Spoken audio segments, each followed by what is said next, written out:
pulling back that curtain on its driverless delivery ambitions, giving CNBC an exclusive look at the vehicle that will help you get your groceries, no driver included. Frank Collin joining us now with more on Walmart's new test vehicle. Frank. Hey, good morning to you, Brian. You know, Walmart had $208 billion in grocery sales last year and is now looking to gain market share by using fully autonomous, driverless trucks to move online grocery orders. Walmart partnered with Gatik, a startup focused on middle mile for B2B trucking. Take a look. These are gas-powered trucks. They operate 12 hours every day. They get loaded at warehouses that are called dark stores. Then they travel to Walmart's neighborhood market locations. They get unloaded, and then they go back for a 7-mile round trip. Aiming to improve efficiency, Walmart's moving to a hub-and-spoke model, operating smaller warehouses that are closer to customers, which requires more restocking. The founder of Gatik expects autonomous tech to become more in demand as more retailers follow this trend. The whole idea is the number of trips, the number of routes increases exponentially.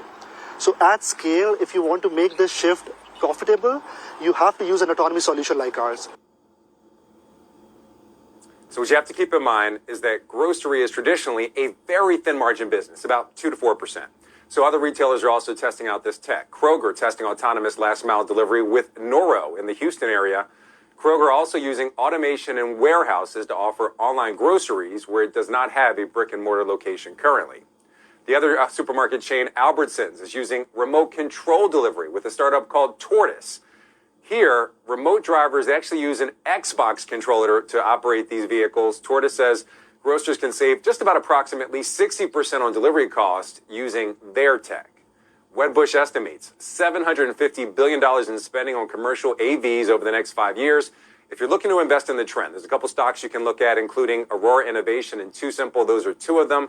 Plus, Embark and a company called Plus will reportedly complete SPAC mergers later this year. We included those tickers there as well.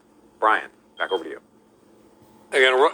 Frank, they're going to run out of names eventually. All right, here's the question, though. So all this robotic stuff, it's very cool. Right. Is it seen more as like a way to help the labor shortage, or let's be honest, to cut costs because robots don't take sick days?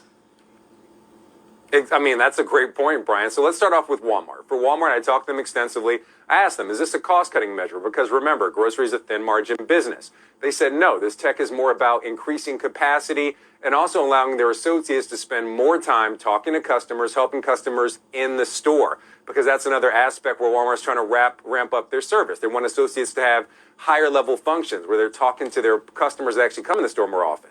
For other chains, yes, it's a cost-cutting measure. I spoke to the people from Tortoise. The idea there for their solution is to cut costs on a 2-mile grocery delivery. They say the overwhelming majority of grocery deliveries are just within 2 miles. And for many grocers, it makes more sense to use robotics as opposed to hire a person to move those groceries.